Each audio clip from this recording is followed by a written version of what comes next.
Why is the screen black?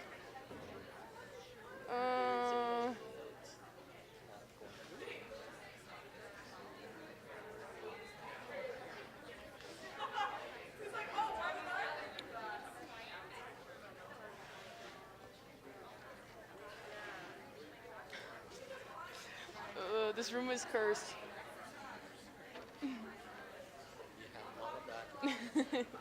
Yo, I hope people hear the struggles. I'm trying.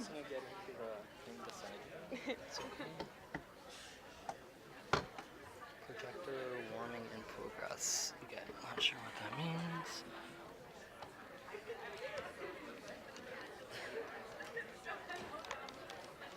Aha.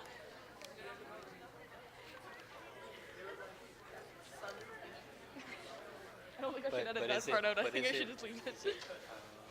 Oh, I still don't know why it's not going through there. Great. We're gonna move my phone. And Kaylee, if you want to do your thing. Is Marlene coming? It's okay. You can just go for it.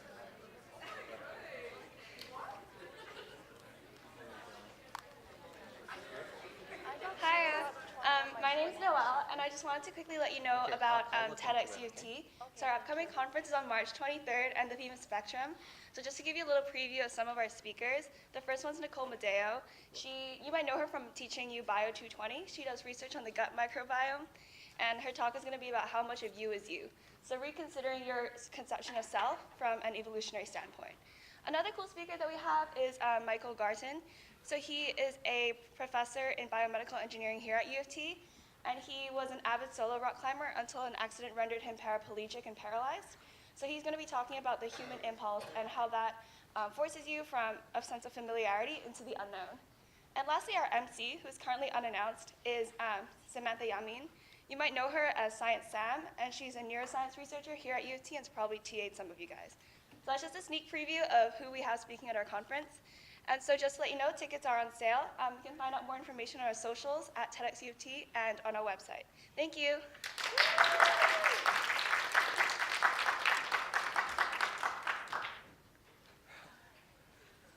Okay. All right. So some of you will know that your marks are up for the last term test, and we are going to have viewings for that sometime next week. The makeup test is actually occurring this Friday, so we'd like to make sure that everyone can write first before we actually invite you in to take a look at your term test too. You are all welcome to do that as well. And I guess as we get going, there are a couple of really quick announcements that I need to make as well. So hopefully this works. Okay, so just a couple of really quick reminders. Some of you have had some issues with online quizzes. Not a lot of you, which is very fortunate, but I want to make sure that everyone has access to this. You're going to be starting early. I would suggest, even if you are busy, that at least log on, make sure that you submit something as early as you possibly can. Don't wait until Saturday. We track like Quirkus logins, and we know like when you're logging in, etc. And it's really, really challenging if you don't have Wi-Fi, etc. So do it while you're here at school, if you at all possibly can. This one is a little bit longer, so it is 10 questions long. It is based on both Monday's lecture as well as today's lecture. The majority of the questions, though, are actually from Monday. There are a few from today's lecture. But again, as long as you have your lecture notes in front of you, it should take you about 15 minutes. And again, you just want to get that answer up there. The other thing to keep in mind as well, if you are writing the deferred term test, it will take place this Friday at about 3:10-ish. The room location has been sent out to you, so just check your email if you have submitted all your documentation. And for the study sessions, I had a number of requests that Tuesdays actually don't work for a lot of you, so we're going to actually run it on Wednesdays, probably between 4 to about 5:30-ish. This will be over at New College. It'll be in one of the study rooms that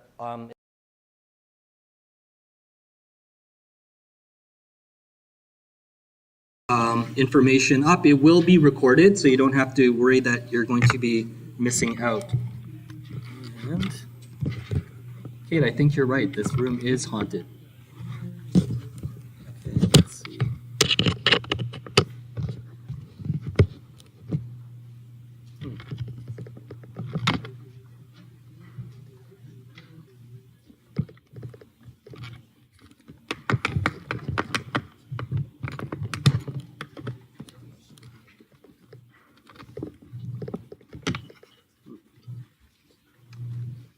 I'm not sure why it's not projecting.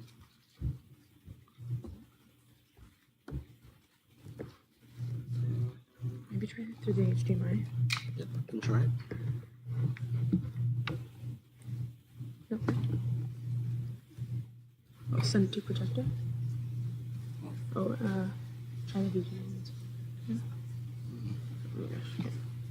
All right, sorry, just give us one quick second. Nope, we had it for a sec.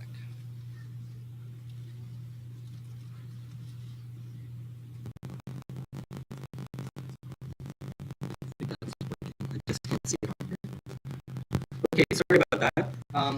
So I wanted to go back and revisit a couple of things. Oh, and before we get started, are any of you actually here with a bunch of your friends? Like you're here studying in class friends? No? U of T friends? Oxymoron? Okay, so we'll play the LTP game. So if you are here and you're okay with it,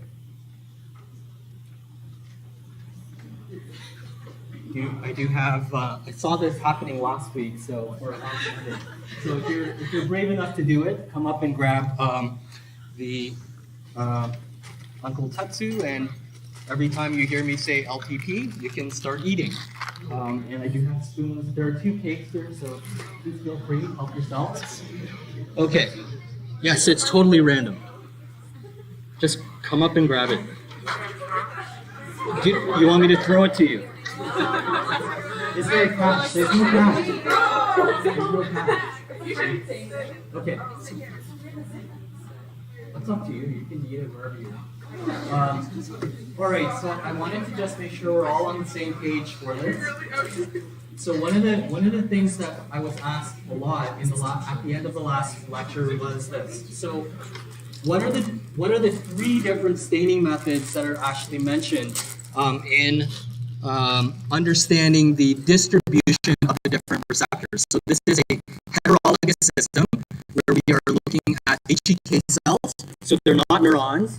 And what we have done is we have transfected them or delivered the gene for this to these different cell types.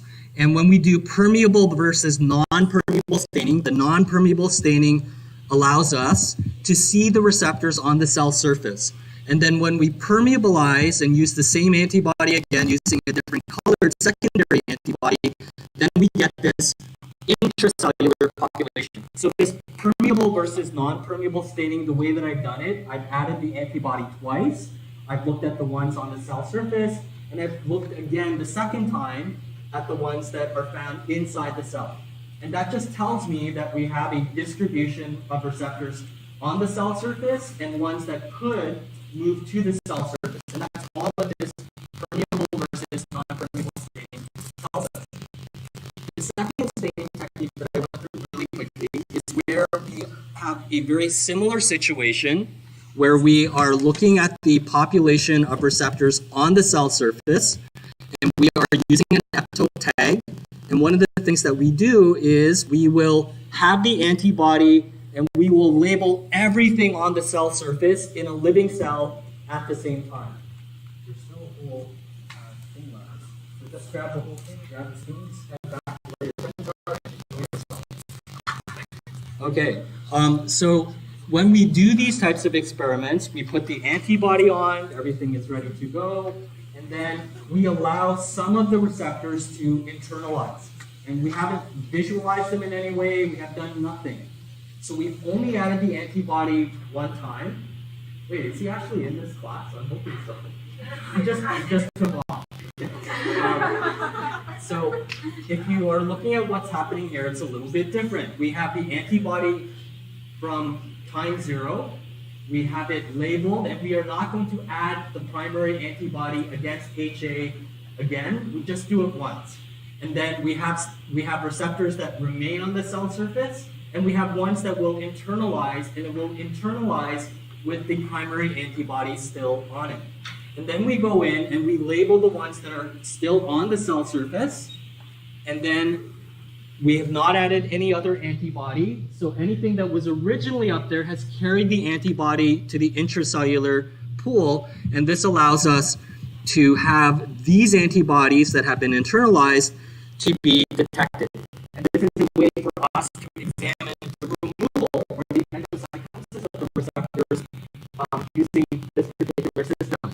This tells us a lot about the trafficking of receptors in general, and it tells us about what looks like LTD, but it is not the same staining that we have here on the left. So that's the second staining method that we used. The one that we're using here, where we are then tracking the antibody, also involves using a detergent like Triton, but this tells us about the movement of the receptors. The first staining method on the left tells us that we have different populations, one on the cell surface and an intracellular pool. This experiment shows us that they can internalize, so this is useful if we're looking at LTD, the internalization of AMPA receptors. It is not LTP. Okay, so a little bit different in terms of what we are examining. The other experiment, the third staining method, does allow us to model LTP sort of in a heterologous system. This involves not just the HA tag shown in yellow, but having a thrombin cleavage sequence immediately after it. So it doesn't affect the receptor, it does not affect HA staining, but what it does is it allows for the removal of the HA tag in the presence of thrombin. So again, it's a little bit different, and it is something that I need you to make sure that you are aware of, and this allows us to see, because thrombin normally does not enter into the cell, the receptors that are in the intracellular pool here at the bottom, these are protected from thrombin cleavage. There is no cleavage of the HA tag, and then eventually some of these will traffic up to the cell surface, and when it does traffic up to the cell surface, these will be the only ones that have the HA tag that's left over, and that will again resemble LTP and the insertion of new receptors, similar to what we have been looking at. LTD is the removal from the cell surface, LTP is the insertion of receptors onto the cell surface. So I'm hoping those three different methods, they are completely separate and distinct. They use the HA tag, the epitope tag. There are some nuances or differences in how we use or have these approaches. If you have any questions on this before we go on, you will definitely need to demonstrate that you understand this technique and why we use this technique for receptor trafficking on your final exam. So you're going to have to speak up, but if you can, yes, please. Are you tagging specifically for UR2 or the entire receptor? So we generally pick one subunit. So we know that, and you should know the reason and the rationale for why we chose UR2. It is almost ubiquitously found in all AMPA receptors. So we would expect that if we're looking at a normal neuron, that it would take part in the AMPA receptor complex. But we're not labeling all of them. We're just labeling one single subunit. It's a good question. Any other questions that I can answer for you now? And again, remember, because you'll need to for your upcoming quiz, the overall stoichiometry. What do you need for an NMDA receptor? You always need to have the NR1 subunit. What do you need for an AMPA receptor? You always have a GluR2 subunit. What is unique about the GluR2 subunit? It is calcium impermeable. So it's the reason why we need the NMDA receptor to allow calcium entry. Any other questions before we go on? Okay. So we had sort of stopped at this slide, and we were kind of looking at LTP, and we had sort of gone past this slide and looked at specific experiments that were done in vivo, and these in vivo experiments that involve AMPA receptor trafficking suggest that every time you use a set of neurons in this case within the somatosensory cortex related to whisker movement, that as you stimulate that whisker, we get more and more AMPA receptors that we can detect on the cell surface in real time in vivo. And it tells us that activity actually drives more AMPA receptors to the cell surface, just as we would propose would happen. It is all done in real time, in vivo, and we can see that it stays there as long as that activity actually took place. The other thing that was important about this particular study was, in this study too, just as we would suspect, the LTP that they observed, the insertion of new receptors, was actually NMDA receptor dependent. In the presence of CPP, which is a blocker for NMDA, they actually didn't see the insertion of AMPA receptors. And again, just making sure that you know that they use the super-ecliptic fluorine GFP to visualize insertion on the cell surface. Inside the neuron, or inside the intracellular compartment, it is an acidic environment. It quenches the GFP fluorescence, and if it reaches the cell surface has a neutral pH, and then it fluoresces under those conditions. And that is a way to track this in real time. So I think this is the slide that I actually stopped at. And if we look at the vast majority of the research that was done up until about 2008, the vast majority of the research papers actually involved using tetanic stimulation, so high-frequency bursts of activity. And hopefully you understand why we need trains of activity. One action potential, generally speaking, doesn't produce any long-lasting change unless it's associated with another synapse that's nearby that also has high levels of activity. But this is very, very artificial. This isn't a system that we use, but we normally don't see these types of high levels of activity occurring normally in a neuron. The only time we see like long bursts of 100 action potentials per second is in status epilepticus or in very, very pathological conditions.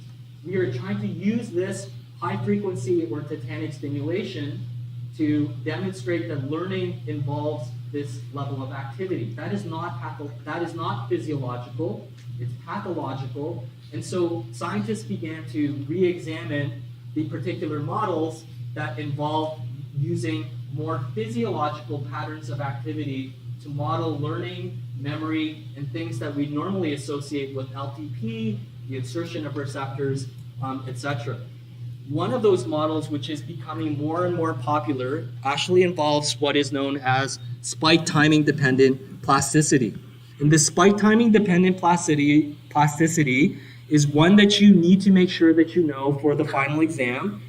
Usually students need a little bit of time to understand how this model works, and that's okay too. You have about a month or over a month to actually go through the model to make sure that you understand the different parts of the model, but I will take you through this particular slide, hopefully. Yes, it's really a haunted room. Okay, so I'm not sure how best to do this. Let's see.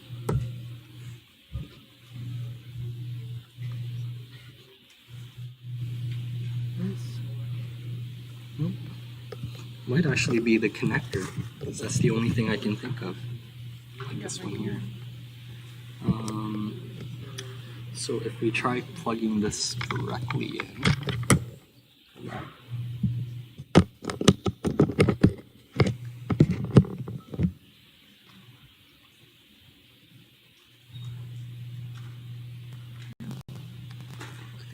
I think it's the connector, so hopefully everything else works. Okay, so again, just going back to this particular slide, and apologies on that delay. Instead of using high-frequency trains of action potentials to induce LPP or tetanic stimulation, those are equally interchangeable with each other. Another way to do this would actually be more physiological. So we do see like one action potential per second is very, very common in the nervous system, and we can do what is known as pairing. this actually goes back to the bullet point that I just showed you on that previous slide, where Donald Hebb was saying that two neurons that are active together should actually demonstrate some form of plasticity. They should be changing together, just like you're kind of coming to class together and learning together. The neurons themselves will be doing exactly the same things. And so in this particular model, this goes back to Donald Hebb, it is much more physiological. We see one action potential per second very, very commonly throughout the nervous system.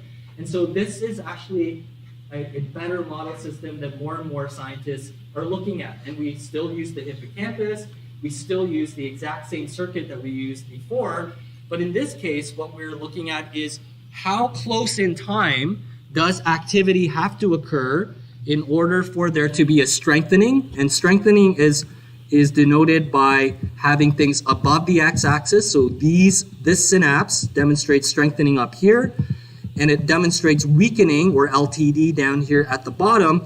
And it turns out that when you have these different neurons active, actually makes the difference in terms of getting LTD, or the same neuron in other circumstances will demonstrate LTP.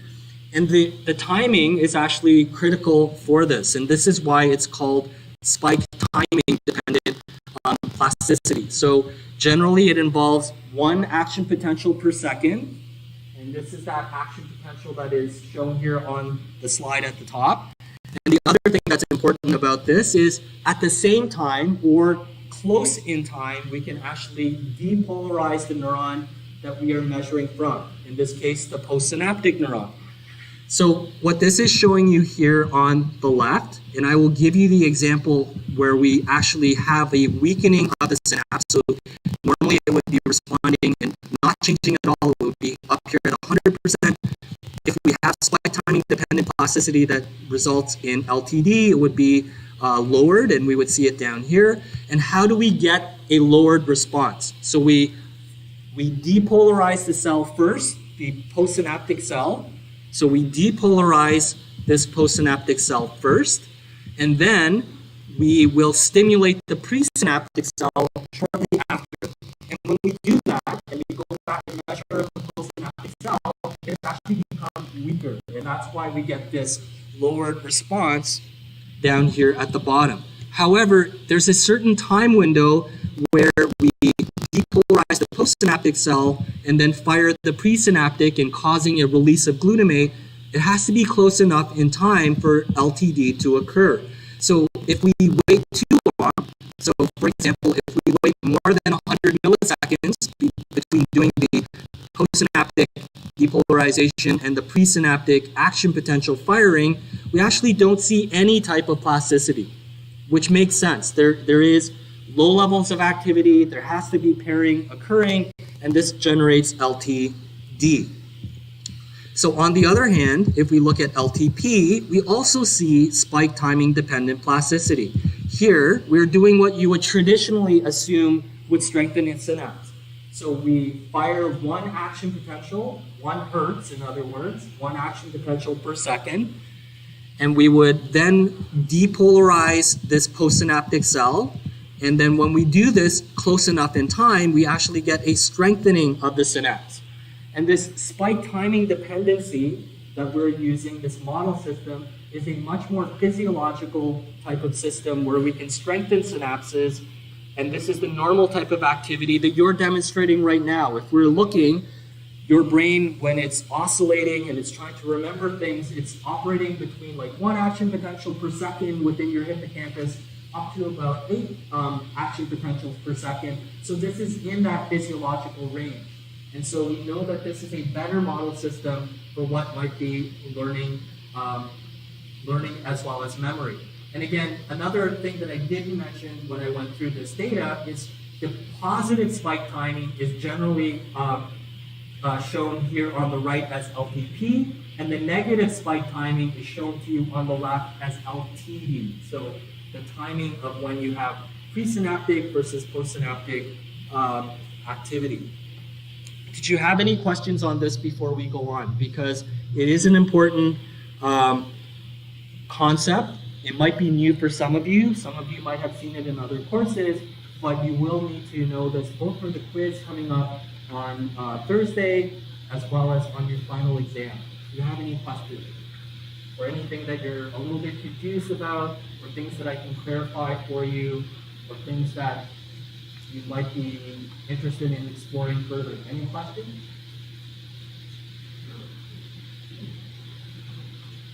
Okay, so one other physiological type of stimulation, and this is called theta burst stimulation. So high frequency activity, that's more status epilepticus, that's where you have your hippocampal neurons firing at too high a rate. We can look inside the hippocampus, and one of the things that we measure is also known as theta burst stimulation. So this is where instead of having prolonged action potentials for like 1 second, you can have like high bursts of activity, but only lasting very short periods of time, less than a second, a fifth of a second in time. This is also what your brain does. And we know, for example, if you are looking at the activity in the hippocampus of a mouse that's kind of working its way around a room and is trying to figure out where it is, we can see certain types of plate cells firing using this theta burst. Or if it's remembering where it's been before, we often see this theta burst of activity. And so we know that if we stimulate the hippocampal neuron, instead of using tetanic stimulation, we use theta burst stimulation. We can also generate LTP, and these are all LTP-inducing models, and it is much more physiological. Another variation of this theta burst is known as the prime burst stimulation, and what this involves is you first give it one really big round of depolarization. So you give it a really big stimulus, you depolarize the neuron, and then you give it this theta burst a few hundred milliseconds later, and this actually gives you much stronger, much more robust forms of LTP. The synapse gets much stronger after this prime burst stimulation. So it's a variant. All that you're doing extra on top of this form of LTP is to depolarize the neuron first. Okay, any questions on this before we go on? Okay. All right, so again, just to demonstrate a couple of things to you. So when we're looking at all of these different systems, and you're gonna have to tell me, do you have these slides? I'm assuming you do. Okay, so one of the things that we're doing is we're always looking at a group of neurons, a paired neuron. So there is a presynaptic neuron, denoted here as the sending neuron, and then the postsynaptic neuron, the receiving neuron here on the left. And what we're looking at is this connection here in between the presynaptic and the postsynaptic neuron. What happens to this synapse? Does this synapse get stronger? Does it allow a better response? Or does it get weaker or a poorer response overall? So one of the things that we do is we will have a recording electrode in the postsynaptic neuron. So we record the activity here. And we have a stimulating electrode, which I showed you earlier in the hippocampus. That was on last Wednesday and then as well on Monday. And we stimulate here. We can use theta burst stimulation. We can deliver bursts of 200 millisecond bursts of activity. We can do prime burst. We can even do things like the spike timing dependent plasticity, but ultimately we record what happens here at this receiving neuron. Before we begin any of those experiments, before theta burst, before prime burst, before spike timing dependent plasticity, we need to know what this neuron is capable of doing at time 0. And so normally what we do is we do one stimulus, a test stimulus, and then we record the postsynaptic response, which is shown to you here on this slide. So we might then go in and do high levels. Here it's tetanic stimulation, and then we've delivered this tetanic stimulation through this stimulating electrode, and we want to measure what happens to this postsynaptic synaptic connection using this recording electrode here. This was the previous test pulse. Then we did this high tetanic stimulation, and then if there was LTP, if there was strengthening of this synapse, one of the things that we would see is that we would get this much bigger pulse that is now evident. So this shows that after this round of stimulation, after we've waited a little bit to let the neuron recover, the next test pulse that we fire actually gives us a bigger response. There are better, more active AMPA receptors that are now available on this particular synapse. We've looked at that. This is the high frequency stimulating model. Any questions on this at all? I just wanted to make sure that we're all on the same page, what we're talking about for an increase or a decrease in this response. So the other thing that we could do is we could give small bursts of activity and then have like 200 millisecond intervals. This would be more like the theta burst stimulation. If I did one massive depolarization burst, it would be a prime burst. But then if we do this, we would still get this much larger response, and this would be that theta burst stimulation. This is a much more physiological type of model that we can use. This is what we actually see happening in the brain. The previous example isn't normally occurring. So is that clear for everyone? And then, just again to make sure that we're on the same page, one of the things that we can do is do this spike timing dependency. So it depends when we do this stimulation. So if I stimulate here, and I'm doing it close enough in time, and this recording electrode can also stimulate the neuron at the same time. So I have these linked on a computer. So every time I fire this within 100th of a millisecond, so really, really quickly, not a full millisecond, but 100th of a millisecond, I can then depolarize this neuron and then see if the synapse has gotten any stronger. And when we do so, we can generate this form of spike timing dependency. And then I will do this again. If I wait a little bit longer, I'll see that the response goes down. And again, it's timing dependent. This is sort of the positive spike timing dependency.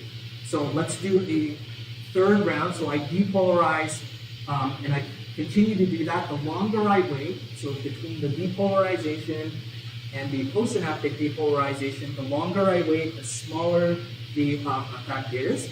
If I do it the opposite way, so I can actually start to depolarize this presynaptic, the postsynaptic neuron here, and then I stimulate this neuron. So what do you think is happening when I do the stimulation of the presynaptic neuron? What might it be doing? So I stimulate it, and what do you expect it to do?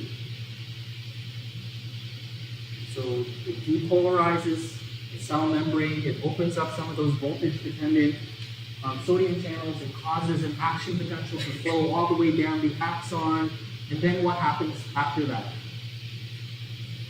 And then it would release glutamate, and glutamate may then act on the cell to cause endocytosis of some of those different glutamate receptors. So if we do this, and we did this close enough in time, so if we waited too long between the depolarization and the presynaptic stimulation, we won't see any change in the synapse. Nothing has changed. But as we move further, closer and closer in time to this, so we're moving it a little bit closer in time, and then we do that depolarization, then one of the things that we see is we get this weakening of that synapse. This synapse gets weaker over time. And that's sort of the spike timing. That's the negative spike timing that I indicated to you earlier. I just wanted, again, to make sure that you understand how we actually do the recording and why we get the effects that we see. And I know it's really, really tough because it's a really good question. If you're really interested in it, you can come and chat with me during office hours. What happens at the asymptote? What makes it switch between suddenly going from LTD at time 0 to LTP? That's a really tough question. There are some theories as to how this occurs. It kind of goes a little bit beyond this course here in third year, but I'm happy to discuss it if you want to. I just don't want to confuse everyone in this particular class. So before we get into perineuronal nets, do you have any questions or anything that's on your mind? Yes.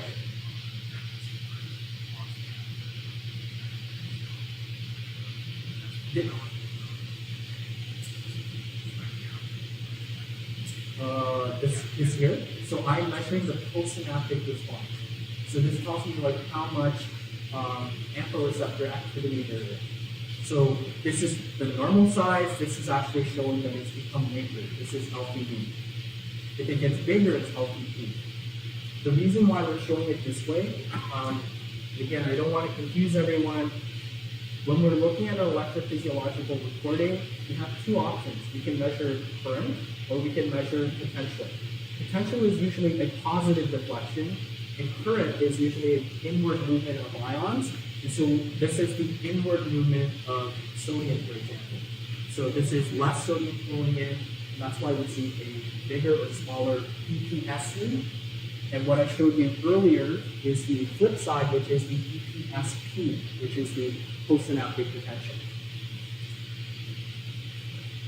Okay, so I wanted to talk to you a little bit about some of the controversies that are cropping up related to perineuronal networks. So we don't really talk about them a lot. They are going to be really important over the next few years. And these perineuronal networks are parts of different types of neurons. We think all neurons have these, and this lattice work that exists are those perineuronal networks, and I'm going to show you several examples. We don't really talk about them an awful lot. We talk about the plasma membrane. We talk about these different receptors and channels that are embedded in the plasma membrane. But the extracellular matrix, the little red balls being things like hyaluronan and the CSPGs, the chondroitin sulfates, these are going to be a meshwork that surrounds the cell body all the way up to the initial first segment of the neuron. Up until a few years ago, we thought that these perineuronal networks, this meshwork of different glycoproteins, etc., usually were associated with inhibitory GABAergic neurons. So if we stain GABAergic inhibitory neurons with the marker parvalbumin, then that gives us a good indicator that unlike the excitatory glutamate receptor, we're looking at parvalbumin. It's an inhibitory receptor. We first identified them here in the inhibitory system. This perineuronal network is actually formed within the first 3 to 5 weeks of postnatal development, and then it's maintained. And why is that important? Because recently, in the last sort of 5 to 6 years, people have been interested in synaptic plasticity when you are younger versus when you get older. And we all know that you have much more plasticity when you're younger than versus when you are much older. And one of the reasons or rationales for that, and there could be many, could be related to neurogenesis, where we have more neurogenesis earlier, but it could also be related to the fact that these perineuronal networks are developing and they're not stabilized yet. And once you get older, after synapses have fully formed, that you're stuck with what you have. You can modify the receptors that are found in them, but you can't really change too much about the basic properties of the synapse. And again, these glycoproteins that we're talking about have the CSPGs, specific ones like brevican, versican, neurocan, as well as a marker for the CSPG known as NG2. Those are specific examples. They branch off of the chondroitin sulfate backbone, and these are specific proteoglycans that we normally see associated with these perineuronal nets. We can actually stain for these perineuronal nets, and we can use things like lectin. So lectin, which is normally an agglutinin, or it's often abbreviated as WFA, we can put a marker, a fluorescent marker, attach it to this lectin, which is an agglutinin protein, and then when we stain a neuron, we will only stain the perineuronal net, and we get this really nice looking lattice work around the cell body. We don't really see it all over the place. It's not down on the axon. It goes all the way up to the initial segment or the axon hillock that we talked about earlier, and we get this really nice lattice work. Again, there's a lot of interest in this right now because scientists have ignored it for well over 100 years. Golgi was actually the first scientist to show this staining way back in the 1890s, but people thought it was an artifact of how he did the staining, and they didn't think it was all that important. Later, scientists started to examine or re-examine the idea that these perineuronal networks existed, these lectins were developed, And it turns out that they might be really important. If we don't have as much of this perineuronal network, because when we stain with WFA, similar to what you see here, and we see less of the WFA staining, meaning that perineuronal networks have been lost, we see less staining within schizophrenia. Now, it doesn't necessarily indicate cause, it's correlational, but scientists are still interested in it. Why do those GABAergic neurons have less of these perineuronal networks? What makes it special in things like schizophrenia? It's also changing in almost every neurodegenerative disease that you look at. So following stroke, you see a remodeling of the perineural network. Following things like Alzheimer's disease, there's a clear loss of the perineural network, etc. Epilepsy will also change it. In fact, almost every neurodegenerative condition that you look at, up until now, people have ignored this perineural network, but it seems to be very, very important in maintaining the health as well as the appropriate synaptic connectivity of these different neurons. And again, if you were to take a look, and you don't have to memorize everything on this particular diagram, I'm mentioning it to you here in this context for the last bullet point that's shown. Like, we'll come back to different aspects of this later, but we know that in development, we don't have a lot of this perineuronal network. It takes time for it to develop, and it takes time for it to be stabilized, but it's thought to be really important in repelling different types of synapses that might be forming.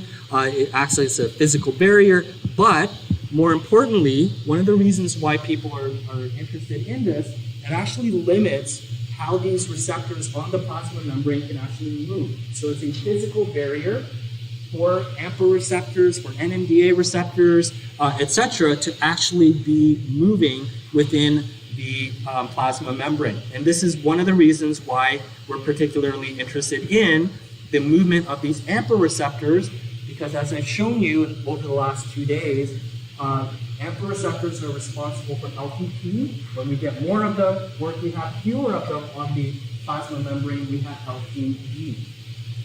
So this is, again, one of the reasons why we're interested in it. So again, this is a really, really busy slide, but the only thing I want you to take away from all of this is that these perineuronal networks, so this is in cell culture, so this is 10 days in vitro, and this is 2 weeks later, 24 days in vitro. One of the things that we can see is we don't get a lot of these perineuronal networks early.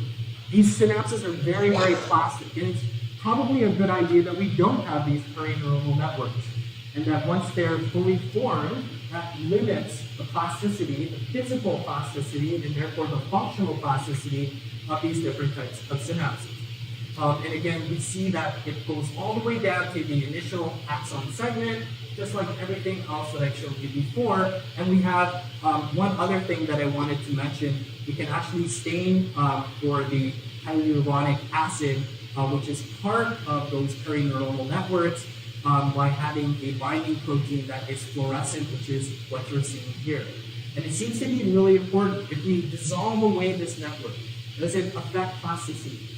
And it turns out that in study after study, if we use different types of enzymes to break up this perineuronal network, we will affect the properties and the synaptic strength of these different neurons. One other thing that I wanted to highlight for you here, brevican is often associated with the hippocampal neurons. It's one of those proteoglycans. So the hyaluronic acid are those little red balls, and then we have the backbone of the chondroitin sulfate, and the chondroitin sulfate has these little proteoglycans that branch off from it.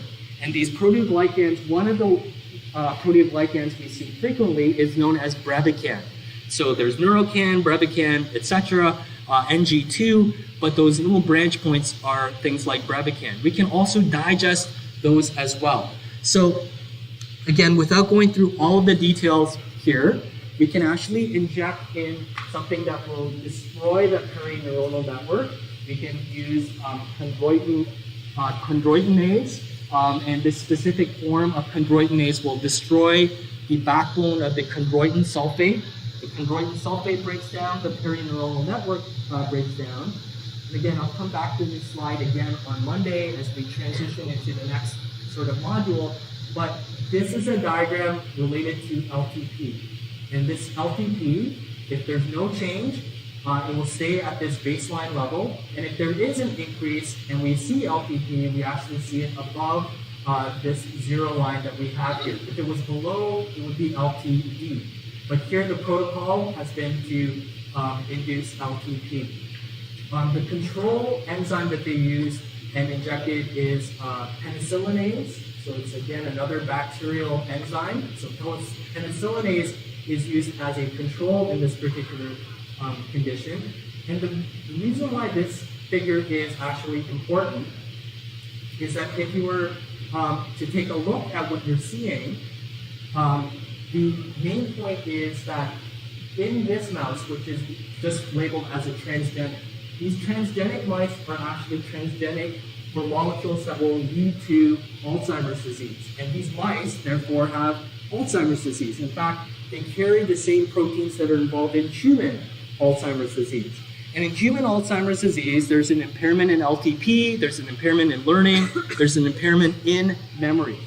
And what this experiment is actually showing, if you were to use the wild-type animals for the transgenics, and the transgenics have an impairment in LTP, if you were to dissolve away the perineuronal network, making the neurons have a more juvenile extracellular matrix, so remember it gets stabilized as it matures, but if you go all the way back and dissolve away the perineuronal network, can you recover some of the plasticity? Therefore, could you potentially reverse the trend that you would see related to the loss of memory, the loss of LTP? So again, the control condition here, the transgenic animal, the ones that contain the mutated forms of presignaling 1 as well as amyloid precursor protein, those details are not important, actually don't have LTP. They're completely gone. It's lost, and this is what we're looking at over here. So they have very poor memory, they have very poor LTP, and then if we're injecting it with the control bacterial enzyme that really doesn't dissolve away the perineuronal network, there's no functional recovery. And again, I don't show you this, but there's no behavioral recovery either. So it's not that it's perfect, but if we inject in this chondroitinase, which dissolves the perineuronal network, does the LTP come back? And it turns out that if you were to inject it, it actually does come back. It's not going to be as good as the wild type. You're not going to fully get all the LTP, but by reducing the perineuronal network, dissolving it using this chondroitinase, you can actually recover some of the LTP because you're converting it back to the juvenile form. There's no perineuronal network, there's no stabilization of the receptors, and so this is actually one of the newer ways to think about how to develop Alzheimer's-related therapies, because we're going to transition into disease models in the next little while. And one of those disease models actually involves Alzheimer's that we'll be talking about in some more detail. So from this group of lectures today, you are going to get about 3 to 4 quiz questions. So please make sure that you have spent time reviewing it. And have a good weekend. Please log on early. Don't wait until like Saturday morning. And have a good week.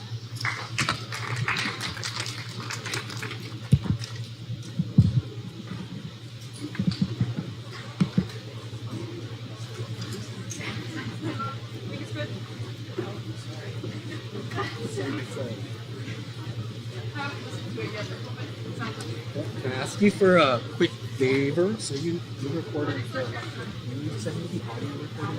I normally take a backup audio. Thank you. Just email me.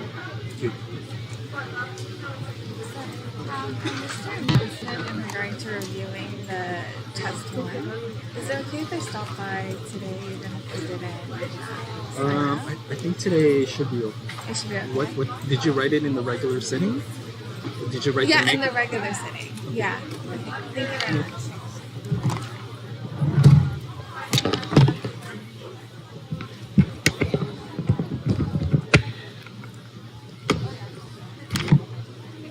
Hello, Alyssa. You did not get any Uncle Tetsu. I did not. I have another fit test.